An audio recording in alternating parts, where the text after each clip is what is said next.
BTC universal தயாரிப்பில் அருள்நிதி நடிக்கும் Demonte colony 2 August 15 முதல் உங்கள் அபிமான திரையரங்குகளில். உலகின் நம்பர் 1 சதுரங்க வீரர் குகேஷுக்கு பென்ஸ் கார் வழங்கிய வேலுமாள் நெக்சஸ். இந்த மண் ஆதிக்கத்தை எதிர்த்த மண்.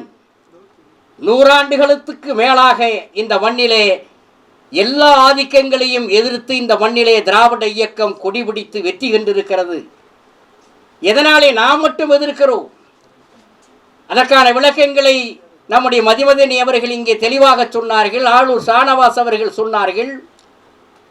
அருமை தோழர்களே, இந்த நீட் என்கிற இந்த தேர்வு மட்டுமல்ல, இந்த மண் சமூக நீதிக்காக போராடிய மண், மாநில உரிமைக்காக போராடிய மண்.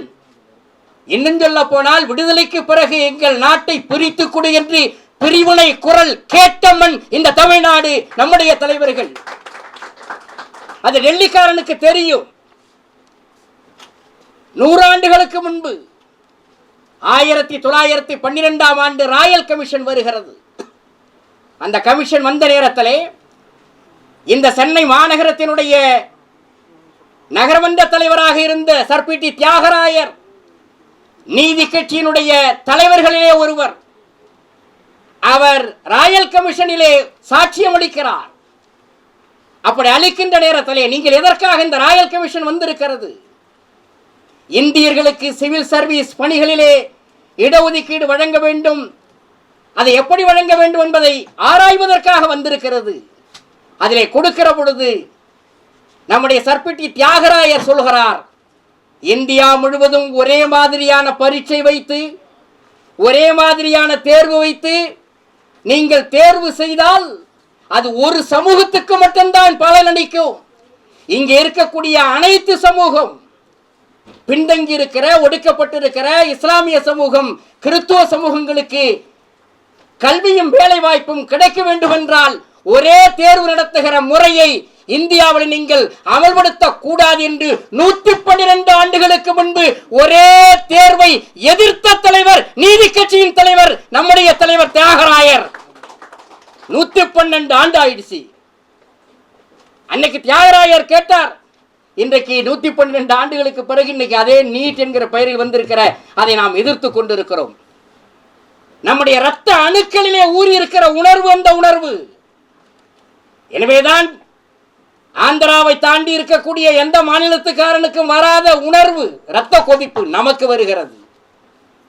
போராடி இருக்கிறோம், அதற்காக உரிமைகளுக்காக போராடி இருக்கிறோம். சமூக நீதிக்காக இந்திய உபகண்டத்தில் அதிக விலை கொடுத்த இயக்கம் திராவிட இயக்கம். அது வரலாற்றின் ஏடுகளிலே படித்திருக்கிறது, அதை மறைக்க முடியாது. தந்தை பெரியார் முன்னெடுத்து சென்றார்.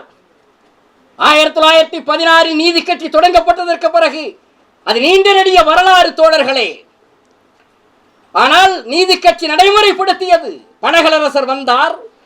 1920 சென்னை மாகாண தேர்தலில் நீதி கட்சி வெற்றி படைத்ததற்கு பிறகு பனகலரசர் முதலமைச்சர் பொறுப்பை, அன்றைக்கு பிரைமரி என்று சொல்லப்படுகிற பிரதமர் பதவியை மேற்கொண்ட நேரத்திலே அவருடைய ஆட்சியில் 1921 ஆகஸ்ட் 5ஆம் தேதி இடஒதுக்கீட்டுக்கான அடிப்படையை கொண்டு வருவதற்கான ஒரு அரசாணையை பிறப்பித்தார்.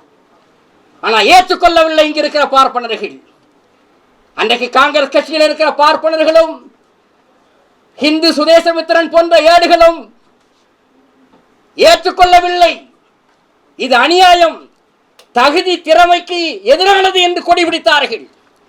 அதை அவர் நடைமுறைப்படுத்தவில்லை, நடைமுறைப்படுத்த விடவில்லை.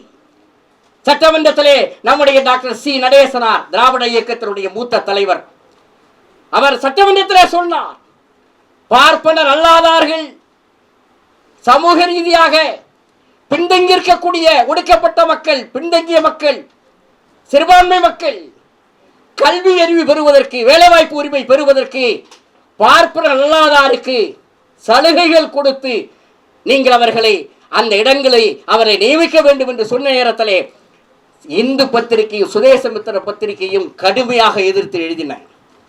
சிவராவ் கோவிந்தராஜன் என்ற 2 பார்ப்பனர்கள் சட்டமன்றத்துக்குள்ளே உலகம் சிரிக்கின்ற தீர்மானத்தை டாக்டர் நடேசனார் கொண்டு வந்திருக்கிறார் என்று சட்டமன்றத்தில் சொன்னார்கள். மறந்துவிடக்கூடாது. 100 ஆண்டுகளுக்கு முன்பு நம்முடைய சட்டமன்றத்தில் நடந்தது. உலகம் சிரிக்கின்ற தீர்மானத்தை டாக்டர் சி நடேசனார் கொண்டு வந்தார் என்று அன்றைக்கு பார்ப்பனர்கள் சொன்னார்கள். நிறைவேற்ற முடியவில்லை. தந்தை பெரியார் காங்கிரஸ் கட்சியிலே தான் இருந்தார். நீதி கட்சி நிறைவேற்றிய வகுப்புரிமை தீர்மானத்தை நடைமுறைப்படுத்த வேண்டும் என்பதற்காக தலைவர் தந்தை பெரியார் காங்கிரஸ் கட்சிக்குள்ளே இருந்த நேரத்திலேயே போராடினார். நீதி கட்சியினுடைய வகுப்புரிமை ஆணையை செயல்படுத்த வேண்டும் என்று குரல் கொடுத்தார். 1919 25 வரையில் நடைபெற்ற காங்கிரஸ் கட்சியினுடைய மாகாண மாநாடுகளிலே தலைவர் தந்தை பெரியார் வகுப்புரிமை தீர்மானத்தை தொடர்ந்து கொண்டு வந்தார். ஏற்றுக்கொள்ள மறுத்தார்கள். நடைமுறைப்படுத்த முடியாது என்று சொன்னார்கள். கல்வியிலே இடஒதுக்கீடு, வேலை வாய்ப்பிலே இடஒதுக்கீடு. தலைவர் தந்தை பெரியார் இன்னொன்று சுரிப்பட்டு சொல்ல வேண்டும். இந்த உணர்வு எங்கிருந்து வந்தது என்று கேட்டார்கள் அல்லவா? ஏன் 1926 பரணி ஆற்றங்கரையிலே காங்கிரஸ் கட்சியினுடைய 26வது மாகாண மகாநாடு நடைபெறுகிறது. அந்த மாநாட்டுக்கு தலைவராக அறிவிக்கப்பட்டவர் காங்கிரஸ் கட்சியினுடைய முதுபெரும் தலைவர் சீனிவாச ஐயங்கார். தந்தை பெரியார் வகுப்புரிமை தீர்மானத்தை காங்கிரஸ் மாநாட்டிலே கொண்டு வர வேண்டும் என்பதற்காக கம்யூனல் ஜீவோவை ஆதரித்து ஒரு தீர்மானத்தை வடித்தெடுக்கிறார். அவர் பக்கத்திலே கப்பலோட்டிய தமிழன் வ.உ. சிதம்பரம் பிள்ளை. தலைவர் தந்தை பெரியாருக்கு பக்கத்திலே மிகப்பெரிய வழக்கறிஞராக திகழ்ந்த தண்டபாணி பிள்ளை, சோமசுந்தரம். அந்த திருநெல்வேலி ஜில்லாவில் இருக்கிற வழக்கறிஞர் அத்தனை பேரும் ஒன்று கூடி ஒரு தீர்மானத்தை வடித்தெடுக்கிறார்கள். தீர்மான குழு கூடுகிறது மாநாட்டுக்கு முன்பு. அதிலே தந்தை பெரியாரும் தண்டபாணி பிள்ளையும் அந்த தீர்மானத்தை முன்மொழிகிறார்கள். மக்கள் தொகை எவ்வளவு இருக்கிறதோ அந்த மக்கள் தொகைக்கு ஏற்ப கல்வியிலே வேலை வாய்ப்பிலே இடஒதுக்கீடு தர வேண்டும் என்ற அந்த தீர்மானம். அதிலே பெர்சன்டேஜ் என்கிற வார்த்தையை போட்டு அந்த தீர்மானத்தை கொண்டு வருகிறார்கள். அந்த விஷய ஆலோசனை கமிட்டி என்று தலைவர் பெரியார் எழுதுகிறார். தீர்மான குழு. அதிலே கஸ்தூரி ரங்க ஐயங்கார் தான் தலைவர். அவர் தீர்மான குழுவிலே விவாதம் நடத்துகிற பொழுது சொல்லுகிறார், பர்சன்டேஜ் என்கிற வார்த்தை வேண்டாம், அடிக்குவேட்லிங்கிற ஒரு வார்த்தையை போடுங்க, அதுதான் நல்ல வார்த்தை என்று. உடனே சீனிவாச ஐயங்கார் மாநாட்டுக்கு தலைமை வகிப்பவர். அவரை பார்த்து திரும்பி பார்க்கிறார் தந்தை பெரியார். உடனே அவர் எழுந்து சொல்கிறார், பர்சன்டேஜ் வார்த்தையை விட அடிக்குவேட்லிங்கிற வார்த்தை தான் சரியான வார்த்தை, அதை போடுங்கிறார். தலைவருக்கு அந்த தலைவர் நம்முடைய பெரியாருக்கு பொறி தட்டுகிறது. ஒரு பார்ப்பனர் ஒரு திருத்தத்தை கொடுக்கிறார், இன்னொரு பார்ப்பனர் அதை ஆதரிக்கிறார் என்றால் இதில் ஏதோ விஷயம் இருக்கிறது என்று புரிந்து கொண்ட தலைவர் பெரியார் உணவு இடைவேளை நேரத்திலே கப்பலோட்டிய தமிழன் வழக்கறிஞர் அல்லவா, வெள்ளைக்காரனை எதிர்த்து கப்பலோட்டியவர் அல்லவா, அவரை தனியாக அழைத்து கேட்கிறார். என்ன ரெண்டு பாப்பானு சேர்ந்து இப்படி சொல்கிறானே. தண்டபாணி பிள்ளையும் பக்கத்தில் வைத்து கொண்டு சொல்கிறார். வ.உ. சிதம்பரம் பிள்ளை சொல்கிறார், நாயக்கர்வால் ரெண்டு பேரும் பச்சை அயோக்கியத்தனமாக சொல்கிறாங்க, பர்சன்டேஜ் வார்த்தை தான் சரியான வார்த்தை. பின்தங்கியவர்கள், ஒடுக்கப்பட்டவர்கள், முகமதியர்கள் எவ்வளவு பேர் இருக்கிறார்களோ அவர்கள் எண்ணிக்கைக்கு ஏற்ப கொடுக்க வேண்டும் என்றால் பர்சன்டேஜ் என்ற வார்த்தை தான். அடிக்குவேட்லின்னா போதுமான அளவு. போதுமானது என்பதை தீர்மானிக்கக்கூடியது யார்? அரசு. அப்போ போதுமானதுன்னா 15% இருக்கலாம், 2% கொடுத்துட்டு போதுன்னு முடிவெடுக்கலாம். அந்த வார்த்தையை போடக்கூடாது என்று, அடிக்குவேட்லி என்கிற வார்த்தை போடக்கூடாது என்று அவர் விளக்கம் கொடுத்ததற்கு பிறகுதான் தலைவர் பெரியார் பர்சன்டேஜ் என்கிற வார்த்தை போட்டு அந்த தீர்மானத்தை முன்மொழிகிறான். அந்த தீர்மானத்தை நிராகரிக்கிற போது சீனிவாச ஐயங்கார் சொல்கிறார் அந்த நெல்லை மாநாட்டிலே, இது பொது நன்மைக்கு விரோதமான தீர்மானம். எப்படி இன்னைக்கு நிராகரிக்கிறான்ல, நீட்டு விளக்கு மசோதாவை இன்றைக்கு நிராகரிப்பதற்கு என்ன காரணம்? ஸ்ரீரங்கத்திலிருந்து பிறந்த பார்ப்பன பெண்மணி திமிரோடு நாடாளுமன்றத்தில் சொன்னாரே நிர்மலா சீதாராமன், என்ன காரணம்? அன்னைக்கு சீனிவாச ஐயங்கார் ரத்தம் அது நிர்மலா சீதாராமனுக்கு இருக்கு. பொது நன்மைக்கு விரோதமானது என்று எந்த வார்த்தையை அன்றைக்கு சீனிவாச ஐயங்கார் சொல்லி வகுப்புரிமை தீர்மானத்தை நிராகரித்தாரோ அதே அளவுக்கு அதே உணர்வோடு இன்றைக்கு மத்திய சர்க்கார் இருக்கக்கூடிய நிர்மலா சீதாராமனும் இருக்கிறார் என்றால், நீங்கள் அதே உணர்வோடு இருந்தால் தந்தை பெரியார் ஊட்டிய சுயமரியாதை உணர்வோடு அதை எதிர்க்கக்கூடியவர்களாக நாங்கள் இருப்போம். அதற்காகத்தான் இந்த கருத்தரங்கம். ஒரு சிறு பொறி பெரு நெருப்பாகும். இந்த உணர்வை அடைகாக்க வேண்டும், அந்த நெருப்பு அணையாமல் பாதுகாக்க வேண்டும். அதற்காகத்தான் கருத்தரங்கங்கள். இந்த மாணவர் சமூகத்தை தட்டி எழுப்ப வேண்டும். இந்திய எதிர்ப்பு போர்க்களத்திலே முதலிலே தலைவர் பெரியார் 1926 குடியரசிலே எழுதினார், இந்தி வந்து புகுந்தால் நாம் எல்லாவற்றையும் இழந்து விடுவோம். எல்லா பொருளும் அதில் அடங்கி இருக்கின்ற புதுசா கிளம்பி இருக்கிறான் தமிழ் தேசம் பேசுவதற்கு, தமிழ் தேசியம் பேசுவதற்கு, தலைவர் பெரியாரை விமர்சனம் செய்வதற்கு, கலைஞரை விமர்சனம் செய்வதற்கு, திராவிட இயக்கத்தின் மீது அவதூறை பரப்புவதற்கு புதிய ஆட்கள் புறப்பட்டிருக்கிறார்கள். RSS கைக்கூலிகள், BJP கைக்கூலிகள். நம்முடைய இளைஞர் சமுதாயம் எச்சரிக்கையாக இருக்க வேண்டும். இந்த மண்ணில் திராவிட இயக்கம் தான் உன்னை தலைநிமிர செய்தது, சமூக நீதிக்காக போராடியது. இந்தியாவின் அரசியல் சட்டம் முதல் சட்ட திருத்தம் எப்போது வந்தது? 51. அதற்கு அடிப்படை காரணமாக இருந்து இந்த மெடிக்கல் சீட்டு தான். இன்றைக்கு மெடிக்கல் சீட்டுக்காக நீட்டை எதிர்த்து போராடுகிறோமே. இங்கே ஈழரசர் அவர்கள் சொன்னார்களே, 1924 பனகர் அரசர் காலத்திலே படிக்க வேண்டும், மருத்துவம் படிக்க வேண்டும் என்றால் சமஸ்கிருதம் படித்திருந்தால்தான் நீ போய் சேர முடியும் என்பதற்கு ஒன்று வைத்திருந்தான், சமஸ்கிருதம். அதை ஒழித்து கட்டியது பனகர் அரசர். பனகல் மாளிகையை தலைவர் கலைஞர் அவர்கள் அந்த பெயர் சூட்டியிருக்கிறார் என்றால் பனகர் அரசர். அவர்தான் சமஸ்கிருதம் தான் படித்தால்தான் நீ மருத்துவம் படிக்க முடியும். அன்னைக்கு நுழைவுத் தேர்வு சமஸ்கிருதமாக இருந்தாலும் நீட்டாக இருந்தாலும் என்ன நோக்கம் என்றால் தரப்படுத்துதல். நீ வரவே கூடாது. தரப்படுத்துதல் எங்கே வருது? மனிதர்மம் அடிப்படையாக இருக்கிறது, மறந்துடாத. வருணம் அடிப்படையாக இருக்கிறது. எந்த மனிதர்மத்தை தலைவர் தந்தை பெரியார் இறுதி மூச்சு உள்ளவரை எதிர்த்தாரோ, எந்த சனாதனத்தை அக்குவேறு ஆணிவேராக இன்றைக்கும் தமிழ்நாடு இன்றைக்கு கிழித்து எரிந்து கொண்டிருக்கிறதோ அந்த சனாதனம், வர்ணாசிரமம், மனுதர்மம் சூத்திரனுக்கு எதை கொடுத்தாலும் கல்வியை கொடுக்காது என்று சொல்லுகிறது. அதை பின்பற்றுகிறார்கள் கொள்கையை வகுக்கக்கூடியவர்கள். இவை எல்லாவற்றையும் ஒருபடி மேலே போய் சொல்ல வேண்டுமானால் இன்றைக்கு இருக்கக்கூடியவர்கள் கல்வியை ஏன் இவ்வளவு கையிலே வைத்திருக்கிறான்? 10 ஆண்டுகளாக இந்த மத்திய பிஜேபி அரசு, RSS பின்பலத்தோடு இயங்குகிற அரசு, இது பாசிச அரசு. இத்தாலியிலே முசோலினியும் ஜெர்மனியிலே ஹிட்லரும் எதை செய்தான் என்றால், ஆட்சிப்படத்திற்கு வந்தது உடனே அவர்கள் செய்தது கல்வியை கைப்பற்றினார்கள். பாட திட்டங்களிலே அவர்களுடைய சித்தாந்தத்தை, நாசிசம், பாசிச கருத்துக்களை புகுத்தினார்கள். அந்த கருத்துக்களை எடுத்து வைத்து அந்த மக்களை தயார்படுத்துவதற்கு சின்னஞ்சிறு பிஞ்சி மூளையிலேயே அந்த கருத்துக்களை நுழைப்பதற்கு கல்வி திட்டத்திலே கை வைத்தான் ஹிட்லர், கல்வி திட்டத்திலே கை வைத்தான் முசோலினி. இன்றைக்கு RSS வழியிலே வந்திருக்கக்கூடிய பாரதிய ஜனதா அரசு இந்து ராஷ்டிரத்தை அமைக்கின்ற திட்டங்களிலே ஒன்று நீட் திட்டம், மறந்துவிடக்கூடாது. தங்கை சொன்னார் மதிவதனி, மாநில உரிமைக்கு எதிரானது என்று. மாநிலங்களே கூடாது என்பது RSS கொள்கை. மொழிவாரி மாநிலங்கள் பிரிக்கப்பட்ட போது 1956 ஆண்டு அந்த மொழிவாரி மாநிலத்தை பிரிக்கக்கூடாது என்று குருஜி கோல்வாக்கர் எழுதினார். இந்த நாட்டை ஒரே நாடாக ஆக்க வேண்டும். இது இந்துக்களினுடைய நாடு, அது அவர்களுடைய சித்தாந்தம். அதை போலத்தான் அவர்கள் மாநில உரிமைகள் இன்றைக்கு நசுக்குகின்ற இந்த முயற்சியிலே ஈடுபடுகிறார்கள். அதற்கு ஒரு கருவியாக கல்வித்துறையை பயன்படுத்துகிறார்கள் என்றார். அடிப்படை காரணம், அகண்ட இந்து ராஷ்டிராவை அமைப்பதற்கு எதெல்லாம் தடையாக இருக்கிறதோ அதையெல்லாம் அதிகாரத்தை பயன்படுத்தி, அதிகாரத்தை கையில் வைத்துக் கொண்டு நசுக்கி தூக்கி எறிய வேண்டும். அதிலே அவன் முன்னணியிலே போய்கொண்டே இருக்கிறான். என்ன எதிர்க்க முடியாதா? 1951 அதைத்தான் சொல்ல வந்தேன். முதல் அரசியல் சட்ட திருத்தத்துக்கு வடிகோலியது ஒரு மெடிக்கல் சீட்டு விவகாரம் தான்.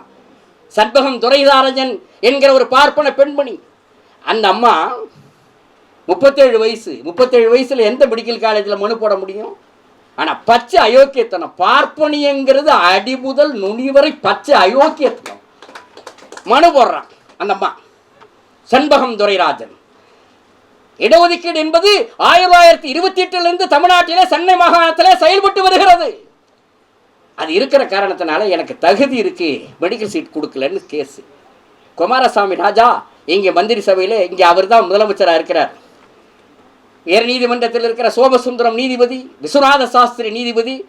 விஸ்வநாத சாஸ்திரியாச்ச நீதி கிடைக்குமா? கிடைக்காது, முடியாது என்று சொன்னது மட்டுமல்ல, அந்த தீர்ப்பிலே அவர்கள் சொல்கிறார்கள் அருவருக்கத்தக்கது எது? இந்த வகுப்புரிமை தீர்மானம். சுப்ரீம் கோர்ட் நீதிபதியை சொன்னா இதே வார்த்தையை, முடியாது என்று இடஒதுக்கீட்டினாலே சண்பகம் துரைராஜனுக்கு அவர் தகுதி இருக்கிறது, திறமை இருக்கிறது, சீட் கிடைக்கல.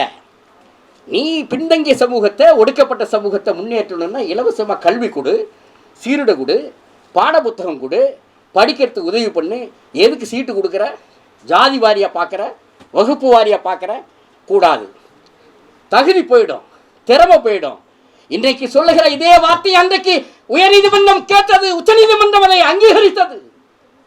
செல்லத்தக்கதல்ல தமிழ்நாட்டில் செயல்படுத்துகிற அந்த உரிமை, அந்த வகுப்புரிமை, இடஒதுக்கீடு கொள்கையை ரத்து செய்தது தமிழ்நாட்டு உயர்நீதிமன்றம், சென்னை உயர்நீதிமன்றம்.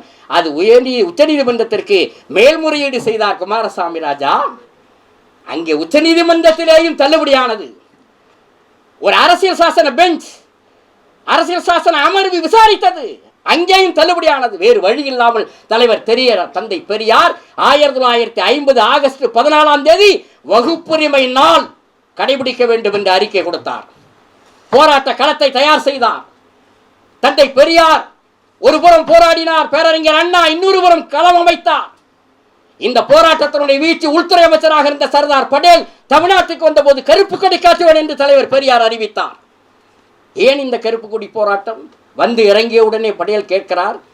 ஆற்காடு ராமசாமி முதலியார் நீதி கட்சியினுடைய முன்னணி தலைவராக இருந்தவர், அவரை அழைத்து பட்டேல் கேட்கிறார், ஏன் கருப்பு கொடி காட்டுகிறார் என்று சொன்ன பொழுது, வகுப்புரிமை தீர்மானத்தை, தமிழ்நாட்டிலே செயல்பட்டு வந்த சட்டத்தை உயர்நீதிமன்றம் ரத்து செய்து விட்டது, அதை உச்சநீதிமன்றம் அங்கீகரித்து விட்டது, அதை எதிர்த்து தலைவர் பெரியார் போராடுகிறார் என்று சொன்னபோது, பார்ப்பனர் அல்லாத மக்களுக்கு போராடுகிறார், நானும் பார்ப்பனர் அல்லாதவன் தான், டெல்லிக்கு சென்று நான் இதை பார்க்கிறேன் என்று சொல்லிவிட்டு போனார். ஆனால் 1950 டிசம்பர் மாதம் அவர் உடல்நலக் குறைவாலே மறைந்து விடுகிறார்.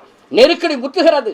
அந்த நேரத்திலே தான் இந்தியாவினுடைய பிரதமர் பண்டிட் ஜவஹர்லால் நேரு விடத்தலே தந்தை பெரியாரினுடைய போராட்டத்தை எடுத்து சொல்லி, குமாரசாமி ராஜா நம்முடைய தலைவர் தந்தை பெரியாருடைய போராட்டத்தை பெருந்தலைவர் காமராஜர் எடுத்து சொல்லி, இதற்கு நீங்கள் வழிகண்டாவே வேண்டும் என்று வலியுறுத்திய பொழுதுதான் டாக்டர் அம்பேத்கர் அவர்கள் அரசியல் சட்டத்தை திருத்த வேண்டும் என்கிற அந்த முன்மொழிவை வைக்கிறார்.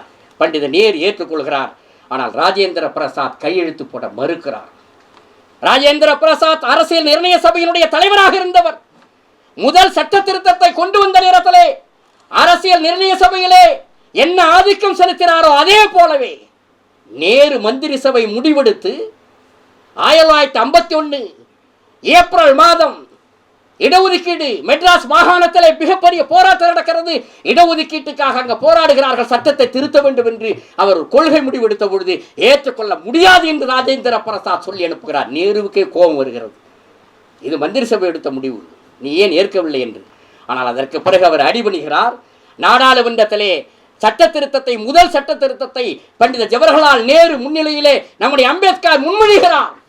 அப்பொழுதுதான் அரசியல் சட்டத்தினுடைய 15வது பிரிவில் 4வது பிரிவு உட்பிரிவு சேர்க்கப்பட்டு எஜுகேஷனலி, சோசியலி, சமூக ரீதியாக, கல்வி ரீதியாக பின்தங்கிய இருக்கக்கூடிய மக்களுக்கு இடஒதுக்கீடு வழங்க வேண்டும் என்பது சட்டப்பூர்வமாக்கப்பட்டது. அன்றைக்கே சியாமா பிரசாத் முகர்ஜி, அவர் ஜனசங்கத்தை பின்னாளிலே உருவாக்குகிறவர், இந்து மகா சபையினுடைய தலைவராக இருந்தவர், அவர் ஒரு திருத்த தீர்மானத்தை கொண்டு வருகிறார் 51 மே மாதம். அதில் என்ன தெரியுமா? சோசியலி, எஜுகேஷனலி என்பதிலே எக்கனாமிக்கலி என்கிற ஒரு வார்த்தையை சேருங்கள், பொருளாதார ரீதியாக என்று. நேரு ஒத்துக்கொள்ளவில்லை, அவர் அம்பேத்கர் ஒத்துக்கொள்ளவில்லை.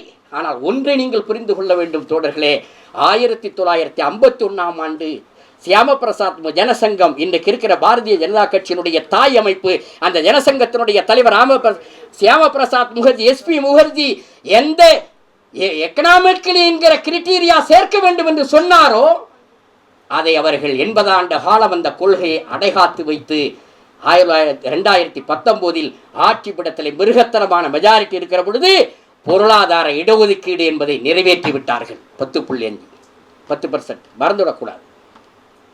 அப்ப அவன் நினைக்கிறத செய்கிறான்.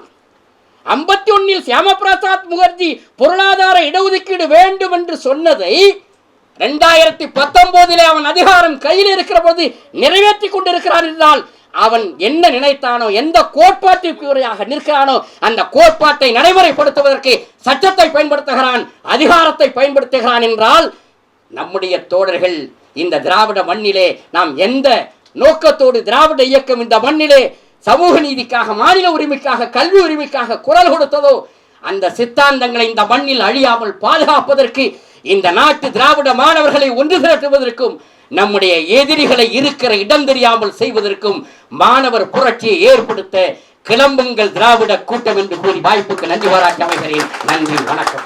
உங்கள் நக்கீரன் இதழில் கதாசிரியர், தயாரிப்பாளர், இயக்குனர் என பன்முகம் கொண்ட திரைக்கலைஞர் VC குகநாதன் எழுதி வரும் சினிமா கொட்டகை பரபரப்புக்கு பஞ்சமில்லா தொடர். வாங்கி படியுங்கள் நக்கீரன். நக்கீரன் டிவிக்கு சப்ஸ்கிரைப் செய்யுங்கள். உங்கள் ஆதரவே எங்கள் பலம். ஆசிரியர்களுக்கு நண்பனாகவும் மாணவர்களுக்கு ஆசானாகவும் திகழும் தேர்வு வழிகாட்டி.